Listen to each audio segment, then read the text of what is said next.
Hello guys, আজ ছিল আমার ইংলিশ পড়া, তার জন্য চলে এসেছিলাম আমি ম্যামের বাড়িতে ইংলিশ পড়ানোর জন্য।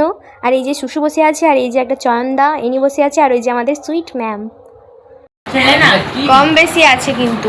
আর এখানে আজকে চয়নদা পাউডার দুধ এনে দিতে কাকিমা আমাদেরকে দুধ চা করে বিস্কুট দিয়েছিল।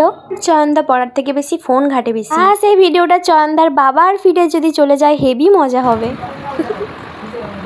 সুসু বেবি এসে আমাদের ম্যাম কত ভালো আমাদেরকে হচ্ছে ম্যামকে স্টুডেন্ট চা খাওয়ায়, কিন্তু আমাদের ম্যাম আমাদেরকে চা খাওয়াচ্ছে। হ্যাঁ, ম্যামের মা চা খাওয়াচ্ছে। আর এখানে একটা দাদা, উনি পড়তে এসে সারাদিন ফোন দেখে।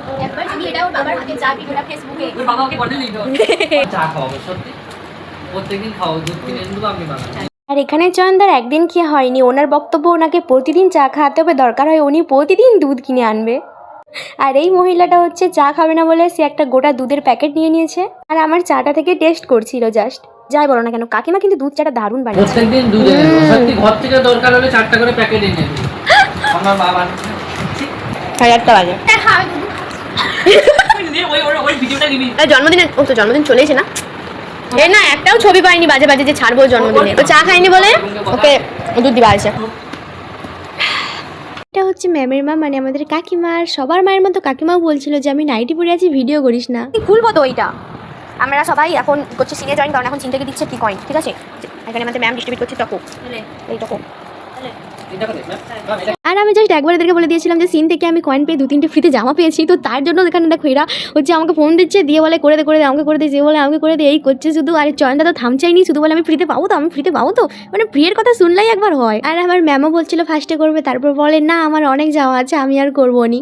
ভালো তাহলে এবার পুরাটা বাবা কতগুলো আইডি দেখো দেখো,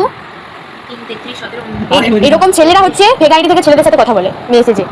আর আমরা এইসব গজলগুলো কিন্তু পড়া কমপ্লিট করেই করছিলাম। পড়া দেবার পরে ম্যাম পড়া বোঝানোর পরে তারপরেই, কারণ পড়ার সময় নো ছ্যাবলামি। সো তারপরে সুসু আর আমি এখানে একটু ম্যামের রুমে ম্যামের আয়নার সামনে একটু ঢং বং করছিলাম। আয়নাতেও ঢং করে গেলে হলো না, তার জন্য আবার চলে এসেছিলাম বাইরে জানলাতে ঢং করার জন্য। আমার ব্যাগ কাঠি আছে দেখে তো বুঝতেই পারছো যে আমার ছবি হয়ে গেছে। যারা ভালো ছবি তুলে দেয় সবার, কিন্তু তাদের ছবি ভালো কেউ তুলে দেয়নি, ঠিক বলিনি? এত দুঃখ মেয়েটা। ম্যাম আমাকে না দেখাতে চাইনি, এরা এত বাজে, এত আর কিছু না না না, এটা কিন্তু সরাসরি মিথ্যে, এটা কিন্তু সত্যি নয়। আমাকে দেখাতে চায় না এই মেয়েগুলো। আমি আসলে টিচার তো, এরা একটু ভয় পায় আমাকে। ओ माँ, ट्यूशन छुट्टी हो गया, अब जाऊँगा होम। मेरा घर बहुत दूर है, मुझे गाड़ी में जाना। তো তারপরে পড়াই আর কি যাবে, সব কমপ্লিট করে উঠে গেছিলাম অটোতে, কারণ আমার ঘরটা অনেকটাই দূরে। আর এখানে মেঘটা দেখো পুরো কালো আমার মতো। তো যাই হোক, এরকম ফানি ব্লগ দেখার জন্য আমার ফেসবুক আইডিটাকে অবশ্যই ফলো করে নিও। আর চলো নেক্সট ব্লগে আবার দেখা হচ্ছে। লাইক কমেন্ট শেয়ার করতে ভুলো না, আর ইউটিউব থেকে দেখলে সাবস্ক্রাইব করে দিও। Bye bye.